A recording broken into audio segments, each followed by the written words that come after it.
It's Tuesday, February 9th, 2016, and here are your headlines. Nesting season of sea turtles launched. Large scale of cacao production in Suriname. President wants to see more positive qualities of the year of the monkey. Ministry of Transport needs more evidence to address misconduct of bus drivers. I'm Susan Maynard, and your local news begins now.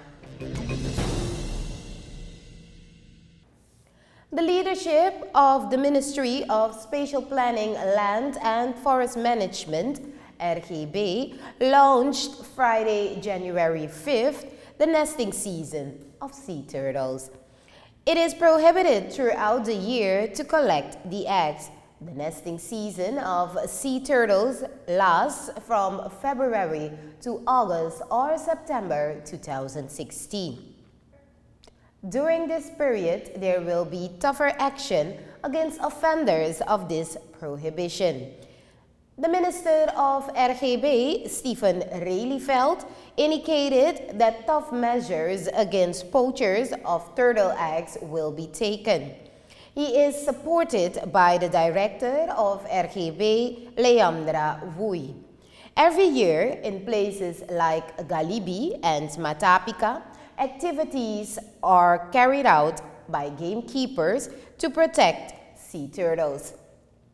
The leadership of the ministry, together with the World Wildlife Fund, WWF, signed a 3-year contract for a project.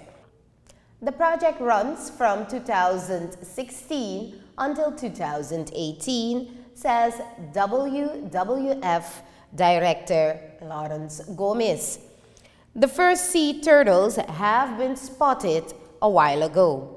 They are getting more imposed to civilization, and that is dangerous. It gives poachers greater opportunity to remove the eggs, according to the Minister of RGB.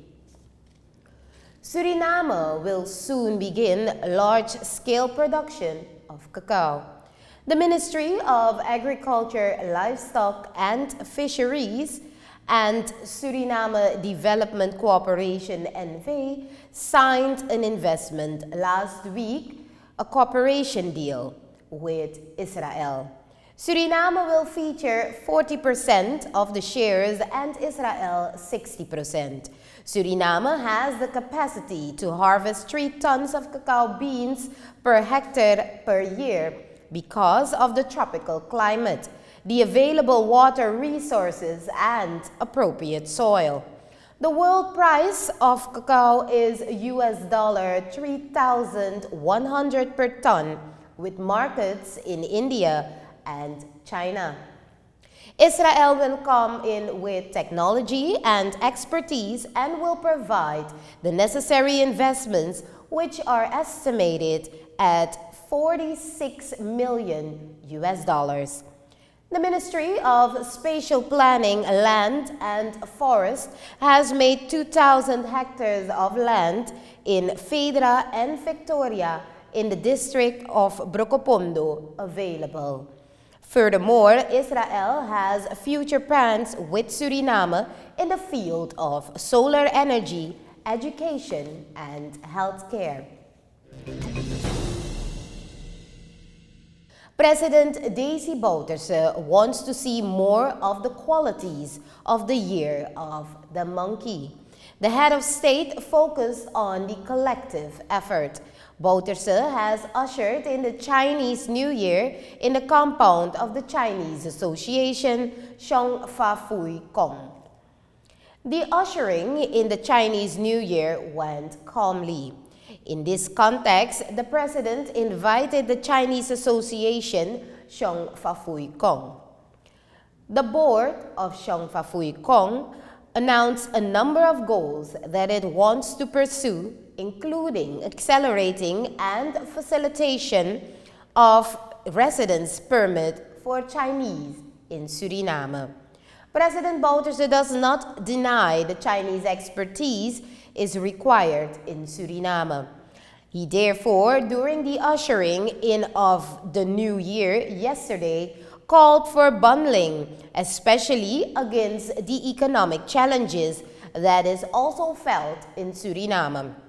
The ushering of the Chinese New Year was completed with New Year's meal as a sign of the strengthening of brotherhood between the Chinese people and all other people of our country.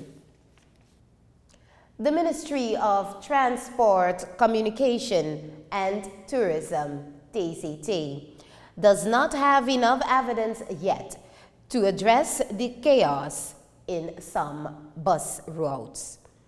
Bus permits of the drivers who exhibit reckless driving cannot be revoked by the ministry. There is a law that determines the behavior, but it cannot be applied as yet. The Minister of TCT also discussed other issues during the budget debate. One is the provision of subsidies to provide airlines. The minister said the government subsidy policy on this matter will be reviewed and, where necessary, changed. In about 2 weeks, renewed direct flights from Suriname to the United States will take place. This was confirmed last week by Minister NIEUWS in the National Assembly. That concludes our local news for today. Thank you for joining us. Good day.